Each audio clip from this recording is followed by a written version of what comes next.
Hello and welcome to another Overlord lore video, and today we are going to take a look at how wild elves, a different kind of elf besides dark and wood elves, came to be, as well as how evolutionary adaptation works in Overlord's new world. But before we're going to do so, let me thank my Patreons for supporting this channel, as well as say thanks to all users of the YouTube thanks function for making one-time donations. And with that said, let's dive into why different elf species originate in the first place, as well as why different species of anything really came to be.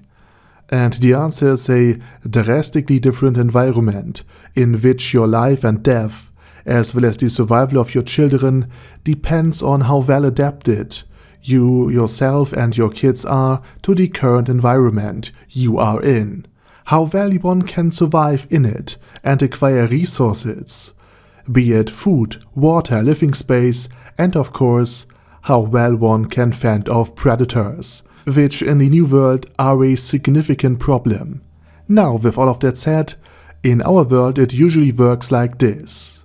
Those who are unfit are weeded out because their impairments make their life difficult, while those who hold a certain advantage, like better reflexes, eyesight, more power, or simply those who need less energy, can multiply in the now freed up space and populate them.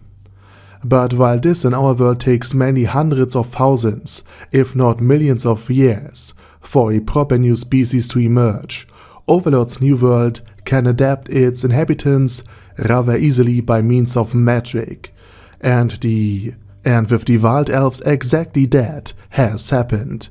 They used to be normal, ordinary elves that for whatever reason, maybe due to the destruction of their forest by fire, by a monstrous tree, by the 8 great kings, or the invasion of the evil spirits, left their home for the wide open grasslands, which presented a problem. Rather than being able to hide in the trees, the elves on the plains now had to run away from predators. Therefore they developed differently, very fast. Not only did their culture change over the decades and centuries, but their very biology shifted extremely. Normally, elves are very slender, but wild elves are quite a bit more muscular and meaty than any normal elf could ever hope to be. Think of them as the tomboy elves, if you will, and the adaptations happened remarkably fast due to a present need, which normally, as in our world, would not happen, and the elves on the plane would simply just have died out, due to being not able to adapt fast enough. But nonetheless, they did it in Overlord. And the question remains, how could a species adapt themselves during just a few hundred years of time? Well, I present the hypothesis that the classes one acquires in the new world also causes the offspring to develop differently on a physical level, if the classes of the elves are ranger, huntsman, and so on and so forth. You know, classes adapt to the living in the forest. Their offspring will be just normal wood elves. However, if the classes are runner, sprinter, plain dweller, and so on and so forth, the offspring of an elf with these classes will be slightly more adapted to these class requirements of their parents, so that a newborn elf will be able to acquire the classes of their parents way faster. This adaptation through class would also explain why humans in the new world have fundamental biological differences from normal humans from our own world, such as a difference in their jaw structure and a difference in their teeth. The reason for why humans have their teeth intact at the ripe old age of, let's say, 16 is perhaps that the classes humans have acquired in the new world adapted their teeth to become more resistant and more resilient to environmental influences. So in the new world, first the culture shifts due to a different environment, and then the classes shift because of different things that are needed to be done in order to survive in a different environment.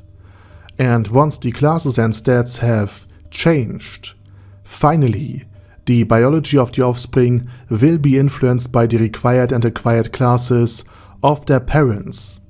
so elves can very much quickly adapt to changing environments despite their long lives and their long gestation periods.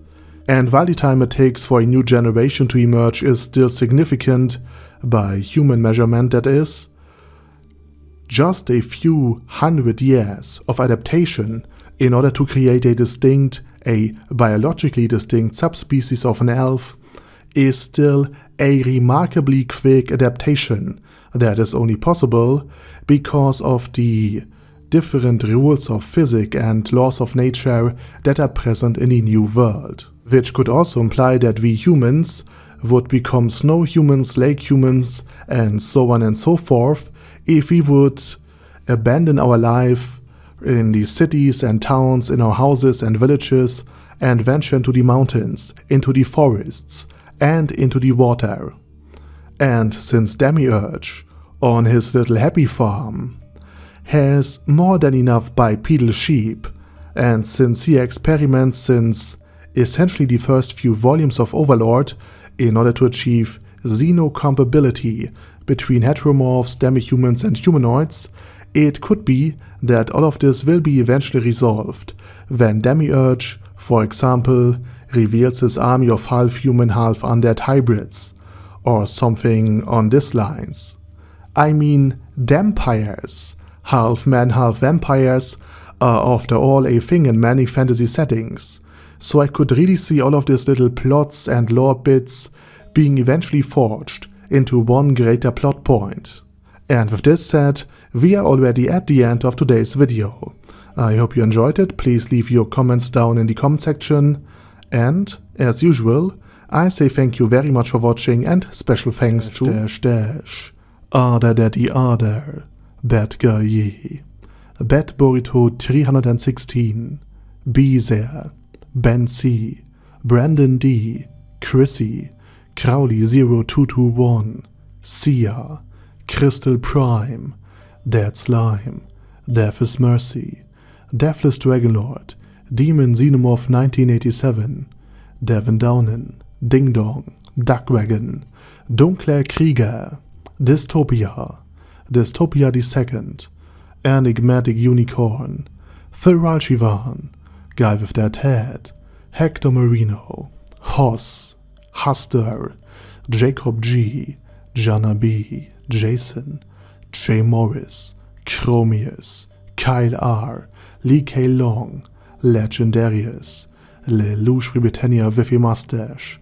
Lexus Fox, Lord Nishikian Rai, Lord Touch Me, Love Razor, Merovec, Mr. Shoes, Mr. Tweaker, Michael R, Michael Y, Nope, Oh Hell No, Normal Toad, O'Kill, Overlord General Gasper, Paddy Pantom, Personage, Primus 11, Rhinomere, Cune Caracos P, Shergox's Daddy, Shadow Lightning Wolf, Shrine Keeper, Super Tier Magic Batista Bomb, Supreme Cheese, Staris, Ted, Texas Deer, The Orc Warboss, Rocket Smasher, T.E. Wang, Vash Hawkeye, Vegito 27, Venture Fanatic, Wilhelm, Xenokai, and Zonagon. Thanks guys. Anyway, have a nice day, and I hope to see you all again soon on my next video.